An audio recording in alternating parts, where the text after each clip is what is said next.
નમસ્તે વિદ્યાર્થી મિત્રો, લાસ્ટ વિડિયો લેક્ચરની અંદર આપણે મેથડ્સ ઓફ ડિફરન્સિએશન એમઓડી ચેપ્ટર પૂરું કર્યું. હવે આ વિડિયો લેક્ચરની અંદર આપણે નવું ચેપ્ટર શીખવાના છીએ વિદ્યાર્થી મિત્રો. એ ચેપ્ટરનું નામ છે એઓડી, એપ્લિકેશન ઓફ ડેરિવેટિવ. ઇંગ્લિશમાં વિદ્યાર્થી મિત્રો નામ હું લખી દઉં છું, ધ્યાન આપજો સરખી રીતે. આનું પૂરું નામ છે આ ચેપ્ટરનું એપ્લિકેશન ઓફ ડેરિવેટિવ.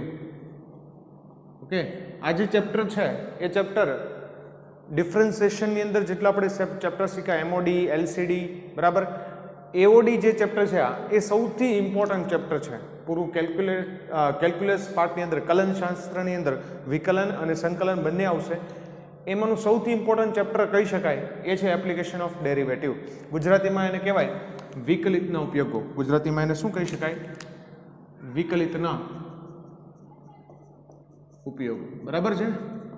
હવે આ ચેપ્ટરની આપણે વાત કરવાની છે વિદ્યાર્થી મિત્રો. વિકલનના ઉપયોગો શીખવાના છે અથવા તો વિકલિતના ઉપયોગો શીખવાના છે.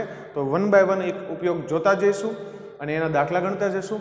તો વિદ્યાર્થી મિત્રો સ્ટાર્ટ કરીએ. પહેલો ઉપયોગ વિકલિતનો જોઈએ વિદ્યાર્થી મિત્રો. પહેલો ઉપયોગ શું છે? ઓકે, ધ્યાન આપજો. પહેલા ઉપયોગનું પહેલા હું થિયરી સમજાવીશ, એના પર બહુ બધા આપણે ક્વેશ્ચન કરીશું. એક આખો ઉપયોગ એ પતી જાય પછી બીજા ઉપયોગની આપણે વાત કરીશું. બરાબર, તો અત્યારે પહેલો ઉપયોગ શીખવા જઈ રહ્યા છે વિદ્યાર્થી મિત્રો. પહેલા ઉપયોગનું જે નામ છે એ છે રેટ ઓફ ચેન્જ. એને ગુજરાતીમાં કહેવાય ફેરફારનો દર. ઓકે વિદ્યાર્થી મિત્રો, આપણે આ ફેરફારનો દર શું કહેવા માંગે છે એ સમજવાનું છે. પહેલી વસ્તુ ઇમ્પોર્ટન્ટ સમજીએ વિદ્યાર્થી મિત્રો. ફિઝિક્સની અંદર તમે ભણી ગયા હશો કે સ્થાનાંતર હોય એનો ફેરફારનો દર સમયની સાપેક્ષે એ શું આપે? વેગ. એટલે આવું ફેરફારનો દર તો શબ્દ સાંભળેલો જ છે. ઓકે, હજુ આગળ તમે જોયું કે વેગનો ફેરફારનો દર શું આપે તમને? પ્રવેગ. તો ફેરફારનો દર ત્યાં પણ ઉપયોગી છે. ઓકે, તો વિકલન કઈ રીતે આમાં ઉપયોગી થાય છે ધ્યાન આપજો, સમજાવું છું. આપણે મેથેમેટિકલ લેંગ્વેજની અંદર સમજીએ, ધ્યાન આપજો. કોઈ જગ્યાએ આવું લખ્યું હોય કે dy બાય dx, આનો મતલબ સમજીએ. આનો મતલબ શું થાય કે y નું વિકલન x ની સાપેક્ષે. ઓકે, એ ક્લિયર મતલબ છે, y નું વિકલન x ની સાપેક્ષે. એનો બીજો પણ મતલબ થાય, ધ્યાન આપજો, y નો ફેરફારનો દર x ની સાપેક્ષે. y નો ફેરફારનો દર x ની સાપેક્ષે. અને આ પણ કહી શકાય dy બાય dx હકીકતમાં શું બતાવે છે? y માં થતો ફેરફારનો દર x ની સાપેક્ષે. ટૂંકમાં x ને બદલશો ત્યારે y કેવી રીતે બદલાશે એની માહિતી કોણ આપે છે આપણને? dy by dx. ઓકે, આગળ વધીએ. આવું લખ્યું હોય કોઈ જગ્યાએ dy બાય dt, તો એનો મતલબ શું કાઢીશું? y માં થતો ફેરફારનો દર કોની સાપેક્ષે? t ની સાપેક્ષે. આ ખ્યાલ આવે છે? આવું લખ્યું હોય dz બાય dy, એનો શું મતલબ કાઢીશું? z નો ફેરફારનો દર, z માં થતો ફેરફારનો દર કોની સાપેક્ષે? y ની સાપેક્ષે. આ વસ્તુ ખ્યાલ આવે છે વિદ્યાર્થી મિત્રો? એવી રીતે તમે ગમે તે લખો, તમને ખબર પડી જવી જોઈએ કે આનો મતલબ શું થાય. હજુ હું લખું છું વિદ્યાર્થી મિત્રો dA બાય dr, તો આનો મતલબ શું થાય? a નું વિકલન r ની સાપેક્ષે. તો a નું વિકલન r ની સાપેક્ષે નો મતલબ શું થાય? a માં થતો ફેરફારનો દર કોની સાપેક્ષે? r ની સાપેક્ષે. ઓકે વિદ્યાર્થી મિત્રો, હવે આમે અહીંયા શું લખ્યું છે ધ્યાન આપજો.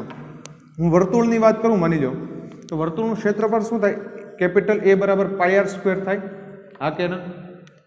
તો એ જે છે ક્ષેત્રફળ એ કોના પર આધાર રાખે છે? r ઉપર આધાર રાખે છે. બરાબર, તો dA બાય dr કરવામાં આવે, dA બાય dr મતલબ એનું વિકલન r ની સાપેક્ષે કરવામાં આવે તો જે કઈ વસ્તુ આવશે એ શું બતાવે છે? ફેરફારનો દર કોની સાપેક્ષે? r ની સાપેક્ષે. જેમ કે હું અહીંયા લખું કે dA બાય dr, તો આનું વિકલન r ની સાપેક્ષે બે બાજુ કરું તો પાઈ અચળ સંખ્યા છે, r સ્ક્વેરનું વિકલન શું થાય? 2r, r ની સાપેક્ષે પૂરું. તો 2 પાઈ r જે આવ્યું એ શું બતાવે? a નો ફેરફારનો દર કોની સાપેક્ષે? r ની સાપેક્ષે. બીજી વસ્તુ, જો હું આમાં એમ કહું dA બાય dt મેળવો, a dA બાય dt મેળવો, તો શું થશે? a નું વિકલન t ની સાપેક્ષે કરવાનું છે ને, તો બંને બાજુ t ની સાપેક્ષે વિકલન કરીએ તો dA/dt પાય અચળ r² નું વિકલન t ની સાપેક્ષે, તો ભાઈ r² નું વિકલન t ની સાપેક્ષે થાય નહીં, પરંતુ આપણે r² નું વિકલન કરવું હોય સોરી t ની સાપેક્ષે, તો r² નું શું કરવાનું 2r અને r નું બાજુમાં વિકલન કરી દેવાનું dr/dt. આ ખ્યાલ આવે છે વિદ્યાર્થી મિત્રો? તો વિદ્યાર્થી મિત્રો આ શું છે dr/dt? r માં થતો ફેરફારનો દર t ની સાપેક્ષે. આ શું છે? a માં થતો ફેરફારનો દર t ની સાપેક્ષે. dA/dr શું છે? a માં થતો ફેરફારનો દર r ની સાપેક્ષે. ઓકે વિદ્યાર્થી મિત્રો, આ સમજ પડે છે શું લખેલું છે? ઓકે, દાખલા કઈ રીતે ગણવાના છે પછીની વસ્તુ છે, એ અત્યારે તમારે સમજવાની જરૂર નથી. ખાલી આ જે dA/dt લખ્યું હોય તો ખબર પડવી જોઈએ, dr/dt શું છે એ ખબર પડવી જોઈએ, dA/dr શું છે એ ખબર પડવી જોઈએ.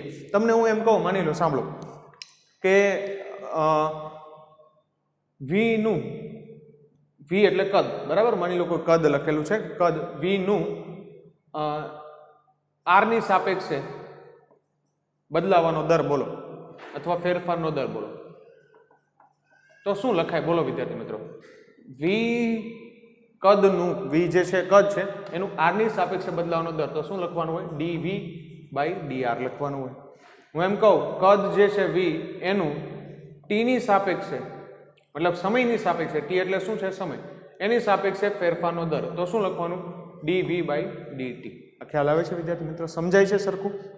ઓકે, તો વિદ્યાર્થી મિત્રો, તો તમારે દાખલાની અંદર શું કરવાનું છે? તમારા આ મેળવવાનું છે dv/dr, dv/dt, dA/dr, એ બધી વસ્તુ મેળવવાની છે.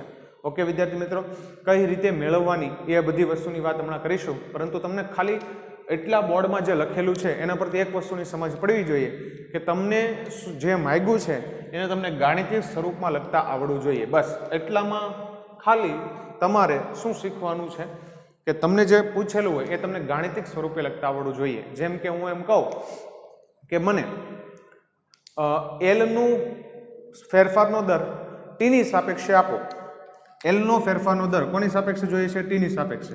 તો એ શું થાય? dL/dt થાય. શું થાય? dL/dt. ક્લિયર છે વિદ્યાર્થી મિત્રો? સમજાય છે તમને સરખું? ઓકે, હવે વિદ્યાર્થી મિત્રો, હવે આની અંદર વાત કરીએ તો પહેલા તો તમને એ સમજ પડવી જોઈએ કે જે બે ચલની વાત થતી હોય એ બે ચલ વચ્ચેનો સંબંધ તમને ખબર હોવો જોઈએ. સમજાવું છું વિદ્યાર્થી મિત્રો.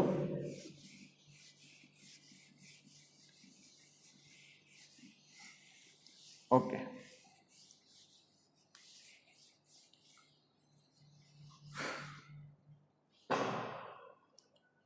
માની લો એક એક્ઝામ્પલ આપીએ.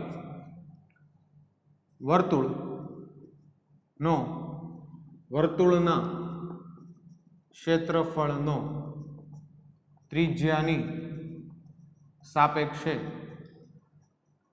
બદલાવાનો દર, ખાલી જગ્યા. તો ચલો, વર્તુળનું ક્ષેત્રફળનો ત્રિજ્યાની સાપેક્ષે બદલાવાનો દર. તો વર્તુળનું ક્ષેત્રફળ કેપિટલ A કહીએ તો કેપિટલ A બરાબર શું થાય? πr², બરાબર ને? ઓકે, તો A બરાબર શું છે? πr².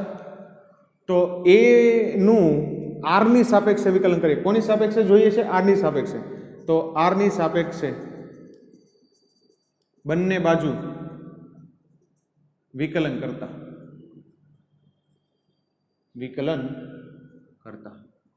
ઓકે, તો a નું વિકલન r ની સાપેક્ષે શું લખવાનું હોય? dA/dr is equal to pi અચળ સંખ્યા છે, r² નું વિકલન શું થાય? r ની સાપેક્ષે 2r. r નું ફરીથી વિકલન કરવાની જરૂર નથી કારણ કે r ની સાપેક્ષે જ છે. તો dA/dr શું આવ્યું? 2πr. બરાબર, આ વસ્તુની સમજ પડી? હજી એક એક્ઝામ્પલ લઈ લઈએ. જ્યારે r બરાબર 3 સેન્ટીમીટર હોય ત્યારે વર્તુળના ક્ષેત્રફળનો ત્રિજ્યાની સાપેક્ષે બદલાવાનો દર. તો વિદ્યાર્થી મિત્રો, વર્તુળના ક્ષેત્રફળનો કોની સાપેક્ષે? ત્રિજ્યાની સાપેક્ષે બદલાવાનો દર પૂછ્યો છે અથવા ફેરફારનો દર પૂછ્યો છે, પરંતુ ક્યારે? જ્યારે r બરાબર 3 સેન્ટીમીટર હોય. તો ગણતરી કરીએ તો a બરાબર શું લખી શકાય વર્તુળ માટે? πr². કોની સાપેક્ષે કરવાનું છે? આર ની સાપેક્ષે. તો dA/dr પાઈ એમનમ આર સ્ક્વેરનું વિકલન 2r. તો અહીંયા આપણી પાસે dA/dr શું આવી ગયું છે? 2πr. હવે તમને આ પૂછ્યું છે dA/dr વર્તુળનો ક્ષેત્રફળનો ત્રિજ્યાની સાપેક્ષે બદલાવાનો દર, પણ કઈ ક્યારે? જ્યારે r બરાબર 3 સેન્ટીમીટર હોય. એનો મતલબ આમાં r બરાબર 3 મૂકતા. ચલો, તો dA/dr આ પૂછેલું છે ઇઝ ઇક્વલ ટુ 2π × 3. તો શું થશે? 6π dA/dr. એકમ લખીએ તો એકમ શું થાય? r કેમાં છે? સેન્ટીમીટરમાં. તો ક્ષેત્રફળ કેમાં છે? Centimetre square. તો a centimetre square divide by centimetre. આ થઈ ગયો એકમ. હકીકતમાં ખાલી સેન્ટીમીટર આવે, પરંતુ તમે આ લખી દો centimetre square by centimetre. Clear છે વિદ્યાર્થી મિત્રો? તો 6π સેન્ટીમીટર સ્ક્વેર પર 1 સેન્ટીમીટર. ઓકે, હવે વિદ્યાર્થી મિત્રો શું કહેવા માંગે છે? આ વસ્તુ શું કહેવા માંગે છે એ સમજાવું તમને. વિદ્યાર્થી મિત્રો ખ્યાલ છે કે તમને ખ્યાલ હશે તળાવની અંદર તમે જોયું છે, તળાવની અંદર તમે જ્યારે પથ્થર ફેંકો તો તળાવની અંદર માની લો કે આ તળાવ છે, બરાબર? તળાવની અંદર જ્યારે કોઈ તમે પથ્થર ફેંકો, માની લો પથ્થર અહીંયા ફેંકો, તો એ પથ્થર જ્યાં ફેંકવામાં આવે એ જગ્યાથી તમને ખબર છે કે થોડેક વારમાં જ વમળ પેદા થાય. ખબર છે ને વિદ્યાર્થી? વેવ્સ, બરાબર? વમળ પેદા થાય. અને આ વમળ જે છે, એક વમળ જે છે એની સાઇઝ હંમેશા સતત કેવી થતી જાય? વધતી જતી હોય. ખબર છે ને વિદ્યાર્થી મિત્રો? તો વિદ્યાર્થી મિત્રો આ વસ્તુ તમે નોટિસ કરી હોય કે એની ત્રિજ્યા જે છે એ સમય સાથે કેવી થતી જાય? વધતી જાય છે. અને બીજી વસ્તુ, ત્રિજ્યા તો વધતી જ જાય છે, જોડે જોડે ક્ષેત્રફળ પણ વધતું જાય છે. ક્લિયર છે વિદ્યાર્થી મિત્રો? ઓકે, તો આવા દાખલાઓની અંદર, આવા પ્રોબ્લેમની અંદર તમને પૂછવામાં આવે કે જ્યારે r બરાબર 7 સેન્ટીમીટર હોય ત્યારે ક્ષેત્રફળ કેટલી ઝડપે વધે છે? પછી r બરાબર 3 સેન્ટીમીટર હોય ત્યારે ક્ષેત્રફળ કેટલી ઝડપે વધતું હશે? r બરાબર 10 સેન્ટીમીટર હોય ત્યારે ક્ષેત્રફળ કેટલી ઝડપથી વધતું હશે? એ દરેક ઝડપ જે છે, ફેરફારનો દર છે, એ અલગ અલગ હોય વિદ્યાર્થી મિત્રો. તમને સમજ પડતી હોવી જોઈએ કે જો માની લો કે અહીંથી જ્યારે 1 સેન્ટીમીટર વધે, માની લો કે r 1 સેન્ટીમીટર વધ્યું તો આ ક્ષેત્રફળ એટલું જ વધશે ને, 1 સેન્ટીમીટર જેટલું. પરંતુ જ્યારે તમે 7 સેન્ટીમીટરની વાત કરતા હો, માની લો કે આ 7 સેન્ટીમીટર છે, પછી જ્યારે એમાં 1 સેન્ટીમીટરનો વધારો થાય તો ક્ષેત્રફળ જે છે એ ઘણું બધું વધે. ખ્યાલ આવે છે? સમજ પડે છે વિદ્યાર્થી મિત્રો? તો યાદ રાખજો, આ બધી વસ્તુ જે છે બહુ ડીપમાં મેં તમને સમજાવી છે.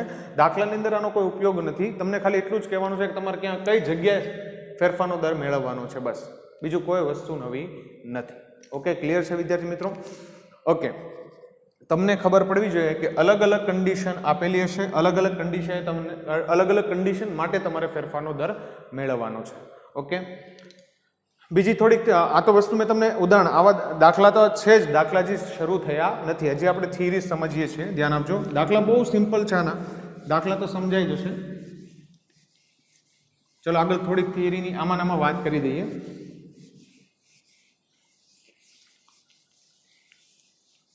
ચલો ધ્યાન આપજો વિદ્યાર્થી મિત્રો, સમજાવું છું. વિદ્યાર્થી મિત્રો તમને આવો પ્રોબ્લેમ કહેવામાં આવે, ધ્યાન આપજો, સમજાવીએ છે. માની લો વર્તુળની જ વાત કરીશ, ધ્યાન આપજો, વર્તુળમાં જ તમને ફટાફટ સમજાશે એટલા માટે વર્તુળની જ વાત કરીશ. જો એક વર્તુળ છે જેની ત્રિજ્યા r છે, બરાબર? અને r જે છે ને એ આમાં આબુ આપ્યું છે dr/dt is equal two 2 centimetre પર સેકન્ડ. આનો મતલબ સમજાવશો વિદ્યાર્થી મિત્રો? આવું લખેલું હોય તો એનો મતલબ શું કાઢવાનો? વિચારો, dr/dt નો મતલબ શું થાય? ત્રિજ્યાનો બદલાવાનો દર સમયની સાપેક્ષે. અને કેટલી રીતે બદલાય છે? 2 સેન્ટીમીટર પર સેકન્ડ. તમને આ જોઈને ખબર પડી જવી જોઈએ શું કહેવા માંગે છે. 1 સેકન્ડની અંદર ત્રિજ્યા 2 સેન્ટીમીટર વધી જાય છે. આ ખબર પડે છે વિદ્યાર્થી મિત્રો? ઓકે, તો આ વર્તુળ જે છે એની અંદર શું થાય છે કે દરેક સેકન્ડે ત્રિજ્યા જે છે એમાં 2 સેન્ટીમીટરનો વધારો થતો જાય છે. ઓકે, તો આવું લખ્યું હોય તો એનો મતલબ શું કાઢવાનો એ સમજાવજો. આ બધા મતલબ કાઢીએ છીએ આપણે, દાખલા તો હજી ગણવાના બાકી છે. dr/dt is equal two -2 centimetre પર સેકન્ડ. આનો મતલબ શું કાઢવાનો? કે ત્રિજ્યા જે છે એ દરેક સેકન્ડે 2 સેન્ટીમીટર ઘટતી જાય છે. તો આ પણ ફેરફારનો દર છે, આ પણ ફેરફારનો દર છે, પરંતુ આ કેવો દર છે? વધારાનો દર. આ કેવો છે? ઘટાડો થવાનો દર છે. આ વધારો થવાનો દર છે, આ ઘટાડો થવાનો દર છે. એટલે આ વસ્તુની અંદર આપણે નવી વસ્તુ શીખી કે જો તમને પ્લસની અંદર ફેરફારનો દર આપેલો હોય તો એ હકીકતમાં વધારાનો દર છે, વધારો થવાનો દર છે, અને માઇનસની અંદર આપ્યો હોય તો એ શું થવાનું છે? ઘટાડો થવાનો દર છે. આ વસ્તુની ખબર પડી ગઈ વિદ્યાર્થી મિત્રો? ઓકે, તો અહીંયા હું લખી દઉં નોંધ તરીકે. નોંધ લખવાની છે ખાસ ધ્યાન આપજો. dy બાય dt લખ્યું હોય અને પોઝિટિવ હોય તો એ શું દર્શાવે છે? વધારો થવાનો દર દર્શાવે છે. મતલબ y છે ને સમયની સાપેક્ષે વધતો જાય છે. dy બાય dt અગર નેગેટિવ લખેલો હોય તો એ શું દર્શાવે? ઘટાડો થવાનો દર દર્શાવે. મતલબ એ સમયની સાપેક્ષે y જે છે કેવો થાય છે? ઘટતો જાય છે. આ વસ્તુની ખબર પડી ગઈ વિદ્યાર્થી મિત્રો? ઓકે, આ મુદ્દા યાદ રાખી લેજો વિદ્યાર્થી મિત્રો. આ મુદ્દા પ્રમાણે જ આપણે દાખલા ગણવાના છે, એટલે તમને ખાસ સરખી રીતે સમજ પડે એટલા માટે હું આ સમજાવું છું. બરાબર? આ તો ખાલી સમજવા માટે છે. મેઇન આ લખવાનું છે. dy બાય dt અગર પોઝિટિવ છે તો એ શું બતાવે? ફેરફારનો દર તો બતાવે છે, પરંતુ એ શું બતાવે છે? વધારો થવાનો દર બતાવે છે. અને જો નેગેટિવ હોય તો એ શું દર્શાવે છે? ઘટાડો થવાનો દર દર્શાવે છે. ઓકે, બીજી વાત કરીએ. હવે ધ્યાન આપજો, સમજાવું છું. ઓકે, હવે આ વસ્તુ છે વર્તુળ. એ વર્તુળની આપણે વાત કરીએ. આ વર્તુળની અંદર વાત કરીએ, વર્તુળની ત્રિજ્યા 2 સેન્ટીમીટર પર સેકન્ડના દરથી વધતી જાય છે. તો વિદ્યાર્થી મિત્રો સિમ્પલ વસ્તુ છે, આનું ક્ષેત્રફળ પણ જે છે એ વધતું જાય છે, તો એ પણ સમયની સાપેક્ષે વધતું જાય છે. તો ઓકે, યસ. તો dA બાય dt મતલબ સમયની સાપેક્ષે ક્ષેત્રફળનો ફેરફારનો દર, અને એ પણ કેવો આવશે? પ્લસ જ આવશે, કારણ કે ત્રિજ્યા વધે છે તો ક્ષેત્રફળમાં પણ વધારો થશે. પણ એ કેટલું આવશે વિદ્યાર્થી મિત્રો? એ કઈ રીતે મેળવવું? ત્રિજ્યાનો ફેરફારનો દર આપ્યો છે સમયની સાપેક્ષે, ક્ષેત્રફળનો તમને પૂછ્યો છે, તો dr બાય dt આપ્યું છે, dA બાય dt મેળવવાનું છે, તો કઈ રીતે મેળવવું એ સવાલ થશે. બીજી વસ્તુ, માની લો તમને આવું કીધું કે dA બાય dt છે ને 5 સેન્ટીમીટર સ્ક્વેર પર સેકન્ડ. એનો મતલબ એવો થયો કે ક્ષેત્રફળ જે છે ને એ દર સેકન્ડે 5 સેન્ટીમીટર સ્ક્વેર જેટલું વધી જાય છે. આ વર્તુળ જે છે મોટું થાય છે, પણ કઈ રીતે મોટું થાય છે? દર સેકન્ડે એના ક્ષેત્રફળમાં 5 સેન્ટીમીટર સ્ક્વેરનો વધારો થાય છે. તો dr બાય dt મેળવો, મતલબ ત્રિજ્યા સમયની સાપેક્ષે કઈ રીતે બદલાશે એ મેળવો. સમજાય છે વિદ્યાર્થી મિત્રો? તો તમને dr બાય dt આપ્યું હોય ત્યારે તમને dA બાય dt પૂછે છે, dA બાય dt આપ્યું હોય ત્યારે તમને dr બાય dt પૂછે છે. તો એનો મતલબ એવો છો કે જ્યારે તમને dy બાય dt આપ્યું હોય ત્યારે તમને શું પૂછે છે? કંઈક dx બાય dt, અને dx બાય dt આપ્યું હશે ત્યારે તમને શું પૂછ્યું છે? dy by dt. આવું થયું ને, સમયની સાપેક્ષ છે બધું. તો એનો મતલબ એવો થયો કે બેમાંથી જ્યારે એક આપેલું હોય, y વાળું પદ આપેલું હોય તો x મેળવવાનું કીધું હશે, x વાળું પદ આપ્યું હોય તો y મેળવવાનું કીધું હશે. તો આવા દાખલાની અંદર શું કરવું એ હું અહીંયા તમને નોંધમાં લખાવું છું. બીજી નોંધ, dy બાય dt આપેલ હોય અને dx બાય dt મેળવવાનું હોય ત્યારે y અને x વચ્ચે સંબંધ મેળવવો. મતલબ y અને x નું સમીકરણ મેળવવું. શું કામ? સાંભળો કારણ. અહીંયા જો તમને આ 2 સેન્ટીમીટર પર સેકન્ડ આપ્યું હતું, મને લોકો અહીંયા નથી આપ્યું, આ મેળવવાનું છે. તો dr બાય dt આપ્યું હોય ને dA બાય dt મેળવવાનું હોય તો કોની વચ્ચે સંબંધ લેવાનો? a અને r વચ્ચે. તો a અને r વચ્ચેનો સંબંધ ખબર છે આપણને? a બરાબર પાય r સ્ક્વેર. આ ખ્યાલ આવે છે ને વિદ્યાર્થી મિત્રો? વર્તુળનું ક્ષેત્રફળ શું થાય? પાય r સ્ક્વેર. તો dA બાય dt કરીએ, સોરી આ થઈ ગયું.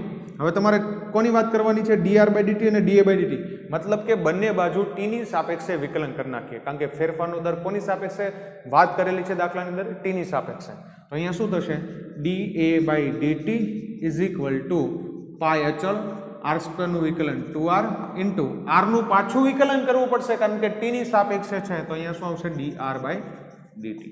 ઓકે વિદ્યાર્થી મિત્રો, dr બાય dt આપ્યું હોય તો તમને dA બાય dt મળી જાય. યસ, ખાલી તમારે કોની કિંમત મૂકવાની છે? r ની. એટલે અહીંયા તમને r ની કિંમત આપેલી હશે, કીધું હશે કે r બરાબર 3 સેન્ટીમીટરે, અથવા તો r બરાબર 7 સેન્ટીમીટરે, અથવા તો r બરાબર 10 સેન્ટીમીટરે તમે dA બાય dt મેળવો. ક્લિયર છે વિદ્યાર્થી મિત્રો? સમજાય છે દાખલો કઈ રીતે હશે? તો વિદ્યાર્થી મિત્રો કુલ મળીને વાત એ છે, તમારે એટલી વસ્તુનું ધ્યાન રાખવાનું. આ બધું જે સમજાયું એ ભૂલી જાઓ, કાંઈ વાંધો નહીં, ન સમજ પડી હોય તો. મેઇન વસ્તુ જે છે દાખલાની એ યાદ રાખો. દાખલાની અંદર આ બે વસ્તુનું ખાસ ધ્યાન રાખવાનું છે. જોજો, ધ્યાન આપજો, ફરીથી સમજાવું છું, સાંભળજો. dy બાય dt આપ્યું હોય ત્યારે dx by dt મેળવવાનું હોય, અથવા તો dx by dt આપેલું હોય અને dy by dt મેળવવાનું હોય, તો તમારે શું કરવાનું, y અને x વચ્ચે સંબંધ મેળવીને કોની સાપેક્ષે વિકલન કરી દેવાનું, t ની સાપેક્ષે. આ ખ્યાલ આવશે વિદ્યાર્થી મિત્રો? નોંધ યાદ રહી ગઈ વિદ્યાર્થી મિત્રો સરખી રીતે? ઓકે. બીજી વસ્તુ, dy by dt પ્લસ આપ્યું હોય તો એને વધારો થવાનો દર કહેવાય છે. dy by dt અગર નેગેટિવ આપેલું હોય, ઋણ હોય, તો એ ઘટાડો દર્શાવે છે, ઘટાડો થવાનો દર દર્શાવે છે. એટલી બે વસ્તુની સમજ પડી જાય વિદ્યાર્થી મિત્રો, એટલે દાખલા ફટાફટ થઈ જશે. ઓકે વિદ્યાર્થી મિત્રો, ક્વેશ્ચનની શરૂઆત કરીએ, ધ્યાન આપજો. ક્વેશ્ચન લઈએ છીએ. ઓકે, શરૂઆતમાં બહુ સિમ્પલ ક્વેશ્ચન થોડાક લઈએ, પછી આપણે જે લેવલના ક્વેશ્ચન ગણીશું. ધ્યાન આપજો. લખીએ.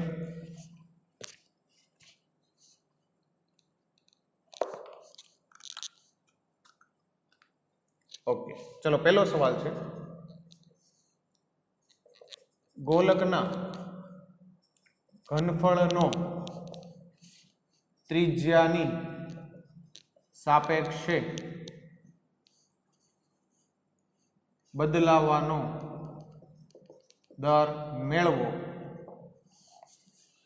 જ્યારે r બરાબર 3 સેન્ટીમીટર હોય. ઓકે, દાખલો જોઈએ, બહુ સિમ્પલ છે. શરૂઆતમાં તમને ના સમજાણું તો કઈ વાંધો નહીં, ટેન્શન લેવાની જરૂર નથી. પહેલા તો જો, અત્યાર સુધી હું તમને વર્તુળ વર્તુળ વર્તુળ વર્તુળ કહેતો હતો, રાઈટ? પણ હવે તો જે આકાર છે શું છે, ગોલક. હવે સાંભળજો આ સવાલ સરખી રીતે, એક સવાલ સમજી દો સરખી રીતે, બધું જ સમજાઈ જશે. ચલો, ગોલક જે હોય, ગોલકનો આકાર જે છે આ રીતે હશે, એનું ઘનફળ જે છે, ઘનફળનું, ગોલકનું ઘનફળનું ત્રિજ્યાની સાપેક્ષે, તો ઘનફળ, ગોલકનું ઘનફળ લખીએ પહેલા તો. ગોલકનું ઘનફળ કેટલું થાય? તો ગોલકનું ઘનફળ બરાબર v બરાબર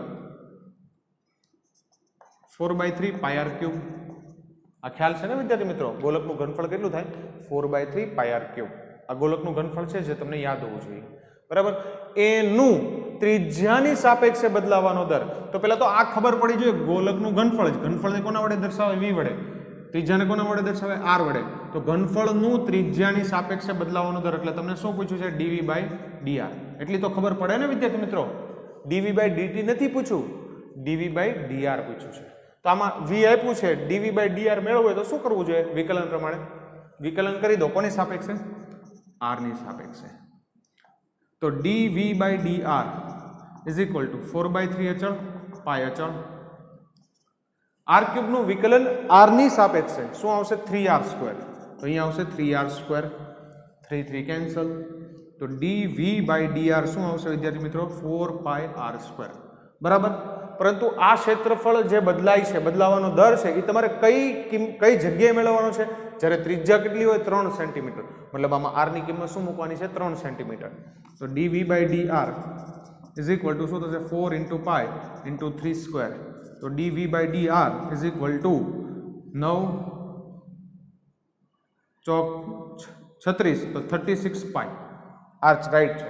પરંતુ એકમ શું થશે? v નો એકમ શું થશે? Centimetre cube. અને r નો એકમ શું થશે? સેન્ટીમીટર. મતલબ આ સમયે જ્યારે r બરાબર 3 સેન્ટીમીટર હશે ત્યારે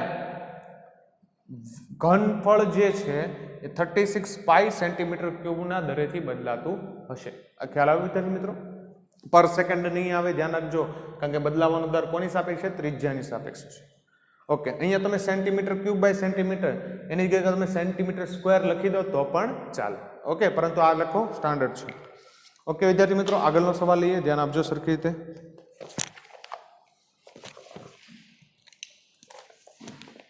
એના પછીનો ક્વેશ્ચન લઈએ છે, ધ્યાન આપજો.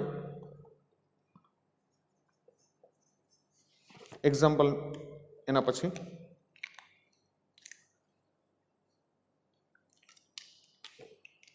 ઓકે, લખેલું છે કે કહું, ગોલકનું ઘનફળનો સમયની સાપેક્ષે ફેરફારનો દર 16 પાઈ સેન્ટીમીટર ક્યુબ પર સેકન્ડ છે. બરાબર છે? 16 પાઈ સેન્ટીમીટર ક્યુબ પર સેકન્ડ. કોનો દર છે? ઘનફળનો કોની સાપેક્ષે? સમયની સાપેક્ષે. એટલે આ શું આપ્યું છે? અહીંયા લખતા જઈએ. ડીવી બાય ડીટી આપ્યું છે, ઘનફળ વી એનો સમયની સાપેક્ષે, એટલે DV by DT is equal to 16 pi centimetre square પર સેકન્ડ, બરાબર? સેન્ટીમીટર ક્યુબ આવશે ને? હા, સેન્ટીમીટર ક્યુબ પર સેકન્ડ. ઓકે, ચલો આગળ. પછી કીધું છે જ્યારે તેની ત્રિજ્યા 2 સેન્ટીમીટર હોય, મતલબ આર બરાબર કેટલું હોય? 2 સેન્ટીમીટર હોય, ત્યારે પૃષ્ઠફળનો સમયની સાપેક્ષે બદલાવાનો દર ખાલી જગ્યા હોય, બરાબર? આ પૂછ્યું છે. હવે વિદ્યાર્થી મિત્રો એક વસ્તુ સમજી લો, તમને શું પૂછ્યું છે? ડીવી બાય ડીટી આપ્યું છે અને શું પૂછ્યું છે? પૃષ્ઠફળને કોના વડે દર્શાવે? કેપિટલ એસ વડે. એનો સમયની સાપેક્ષે દર, એટલે શું પૂછ્યું છે? ડીએસ બાય ડીટી પૂછેલું છે, બરાબર છે? DS by DT. હમણાં મેં તમને કીધું કે ડીવાય બાય ડીટી આપ્યું હોય, ડીએક્સ બાય ડીટી મેળવવું હોય તો વાય અને એક્સ વચ્ચે સમીકરણ જોઈએ, રાઈટ છે? તો અહીંયા જુઓ તો ડીવી બાય ડીટી આપ્યું છે, DX by DT, DV by DT આપેલું છે, ડીએસ બાય ડીટી મેળવવાનું છે, તો વી અને એસ વચ્ચે સંબંધ જોઈએ. સમજાય છે? વી અને એસ વચ્ચે તમારે સંબંધ જોઈએ. તો પહેલા તો વી નું અને એસ નું સમીકરણ લખીએ. તો વી બરાબર શું થાય? ગોલકનું ઘનફળ. ગોલકનું ઘનફળ શું થાય? 4/3 પાઈ આર ક્યુબ. અને પૃષ્ઠફળ શું થાય? 4 પાઈ આર સ્ક્વેર. આ ખ્યાલ છે ને વિદ્યાર્થી મિત્રો? સર કહી દે પૃષ્ઠફળ શું હોય ગોલકનું? 4 પાઈ આર સ્ક્વેર. ઓકે, હવે તમારે વી અને એસ વચ્ચે સમીકરણ જોઈએ છે, વાત બરાબર, પરંતુ અહીંયા આર ક્યુબ છે ને અહીંયા આર સ્ક્વેર છે, તો એ પણ રીતે ગણી શકો વિદ્યાર્થી મિત્રો. બીજી પણ રીત કરી શકીએ. તમે જો તો આ સંબંધ કોની વચ્ચે છે? વી અને આર વચ્ચે છે. આ સંબંધ કોની વચ્ચે છે? એસ અને આર વચ્ચે. તો તમને ડીવી બાય ડીટી આપેલું હોય તો આના પરથી ડીઆર બાય ડીટી મળી જાય, અને અહીંયા ડીઆર બાય ડીટી આપ્યું હોય તો ડીએસ બાય ડીટી મળી જાય. આ ખ્યાલ આવે છે? ઓકે, તો આ સમીકરણની અંદર વાત કરીએ તો જો તો બધું જ સમજાઈ જશે વિદ્યાર્થી મિત્રો, ટેન્શન લેવાની જરૂર નથી. જો આ સમીકરણને આપણે પહેલા પકડીએ, બરાબર? આ ડાયરેક્ટ અઘરો ક્વેશ્ચન સમજાવું છું, જેનાથી શું થશે? તમને સિમ્પલ ક્વેશ્ચન ફટાફટ સમજાઈ જશે. ચલો આ જો તો હું તમને સિમ્પલ ક્વેશ્ચન પૂછું. આ સમીકરણની અંદર ચલ કોણ છે? આર અને વી. મતલબ વી બદલાય છે એટલે આર બદલાતો હશે. તો આને હું ટી ની સાપેક્ષે વિકલન કરી દઉં તો શું થશે? ધ્યાન આપજો, જોજો. આનું ટી ની સાપેક્ષે વિકલન કરીએ તો DV by DT is equal to 4/3 pi અચળ આર ક્યુબનું વિકલન ટી ની સાપેક્ષે. તો આર ક્યુબનું વિકલન શું થાય? 3r સ્ક્વેર, અને આર નું પાછું વિકલન કરવું પડે dr બાય dt. 3 3 કેન્સલ. તો dv બાય dt શું આવ્યું? dv by dt is equal to 4 pi r square into dr by dt. હવે આમાંથી આપણને આની કિંમત ખબર છે તો મૂકી દઈએ, જેનાથી શું થશે? dr બાય dt મળશે. હવે એનું શું કરશું એ પછી વિચારીશું. dv બાય dt કેટલું છે? 16 પાઈ. બધું સેન્ટીમીટરમાં છે. 4 પાઈ. r ની કિંમત કેટલી છે? 2. તો અહીંયા આવશે 2 square into dr by dt. Okay, તો 2 સ્ક્વેર એટલે 4 ઇન્ટુ 4 16 પાઈ કેન્સલ. તો dr બાય dt શું આવશે? 1. અને એકમ ગણીએ તો શું થાય? એકમ r નો એકમ શું થાય? સેન્ટીમીટર. અને સમયનો એકમ શું થાય? સેકન્ડ. એટલે dr બાય dt શું છે? 1 સેન્ટીમીટર પર સેકન્ડ. એટલે તમને આ દાખલાની અંદર ત્રિજ્યાનો ફેરફારનો દર નહોતો પૂછ્યો, છતાં પણ તમે ત્રિજ્યાનો ફેરફારનો દર મેળવ્યો. કારણ કે v પરથી ડાયરેક્ટ પૃષ્ઠફળ પર જવાશે નહીં. v પરથી શું મેળવ્યું? dr by dt. હવે dr બાય dt પરથી શું મળશું? શું મેળવશું? ds by dt. જોઈએ વિદ્યાર્થી મિત્રો, ધ્યાન આપજો.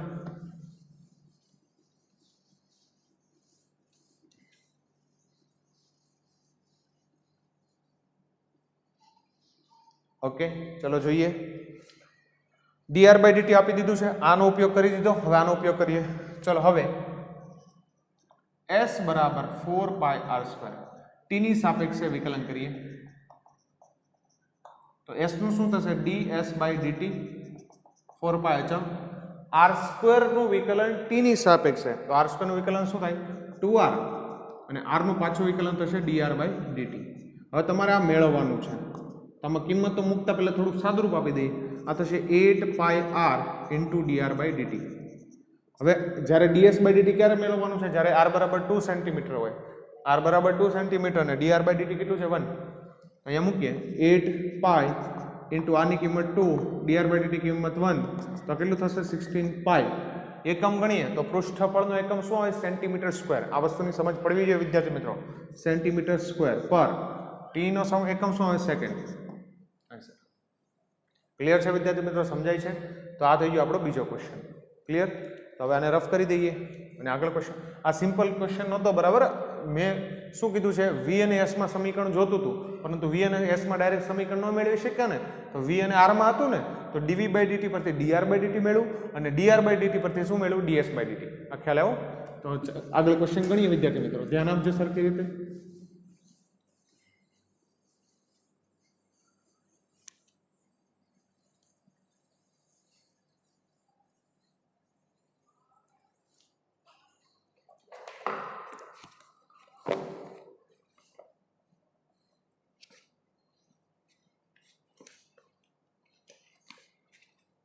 ઓકે, એના પછીનો ક્વેશ્ચન,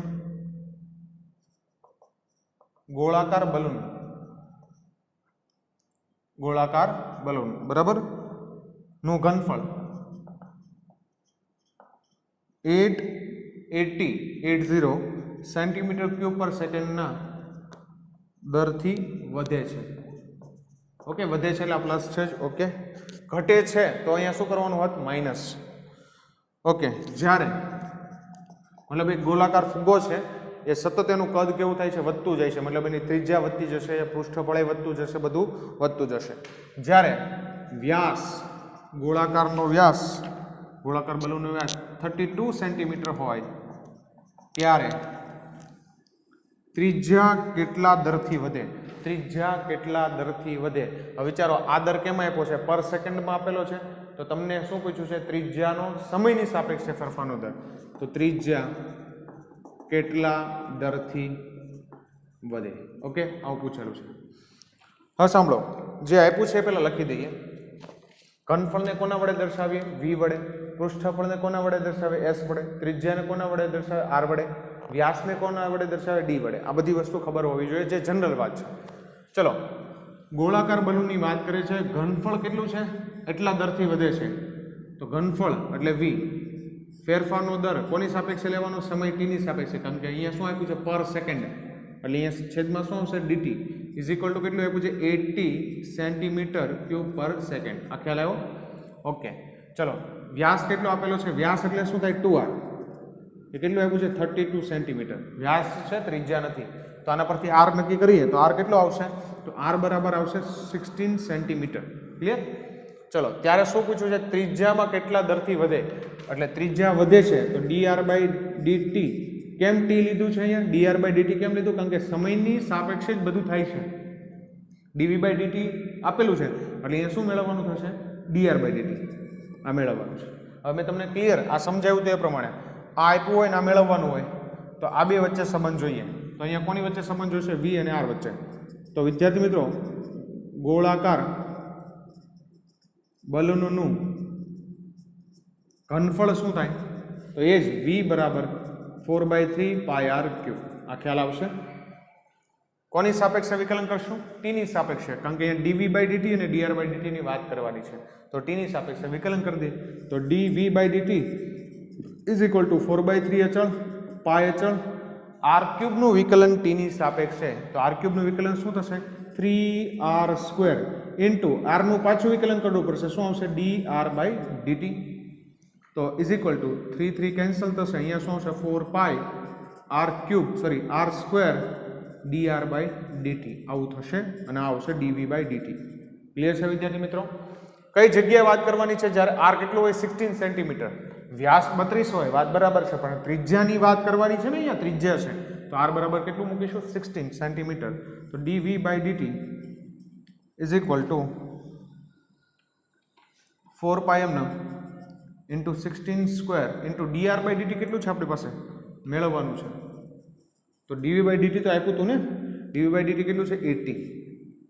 ઓકે વિદ્યાર્થી મિત્રો, તો સાદરૂપ આપશો વિદ્યાર્થી મિત્રો, તો સાદરૂપ આપશો તો શું થશે dr by dt is equal to okay 16 નો વર્ગ 4 તો છેદમાં આવશે 80 divide by 4 into 16² into pi. Okay, આવું આવશે.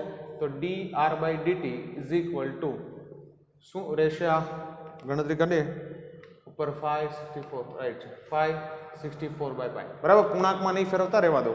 ભાગાકાર કટ કરજો. 16 વડે ભાગાકાર ચાલશે. 16 પંજા 80 અને અહીંયા એક 16 નીકળી જશે તો 16 ગુણ્યા 4 64 પાઈ. એકમ લખવાનો છે, જવાબ આવી ગયો છે કે એકમ લખવાનો. આર નો એકમ શું લઈશું? સેન્ટીમીટર, કારણ કે બધી જગ્યાએ સેન્ટીમીટરની વાત કરી છે. સમયનો એકમ શું લઈશું? સેકન્ડ, કારણ કે બધી જગ્યાએ સેકન્ડ પરની વાત કરેલી છે. તો આ છે તમારો આન્સર. તો વિદ્યાર્થી મિત્રો, આ ક્વેશ્ચન સાથે તમને બસ આવા પ્રકારના જ ક્વેશ્ચન છે. એકનો ફેરફારનો દર આપ્યો હોય, બીજાનો ફેરફારનો દર પૂછો, બસ આ જ પ્રકારના ક્વેશ્ચન આ ઉપયોગની અંદર રેટ ઓફ ચેન્જ ફેરફારનો દરની અંદર આગળ આવશે. ઇમ્પોર્ટન્ટ દાખલાની અંદર વસ્તુ એ હશે કે તમે સંબંધ બે ચલ વચ્ચે કઈ રીતે લાવો છો. જો સિમ્પલ વસ્તુ છે, માની લો કે x બદલાય છે, y બદલાય છે, y x પર આધાર રાખે છે, તો y અને x વચ્ચે સંબંધ કઈ રીતે લાવવાનો દાખલાની અંદર, એ જ વસ્તુ બહુ જ ઇમ્પોર્ટન્ટ છે. નેક્સ્ટ વિડીયો લેક્ચરની અંદર આપણે આના પરના જ થોડાક અલગ ક્વેશ્ચન અને થોડાક બોર્ડના ક્વેશ્ચન ગણીશું, જેથી તમને આ થિયરી વિશે ખ્યાલ આવી જાય. Thank you.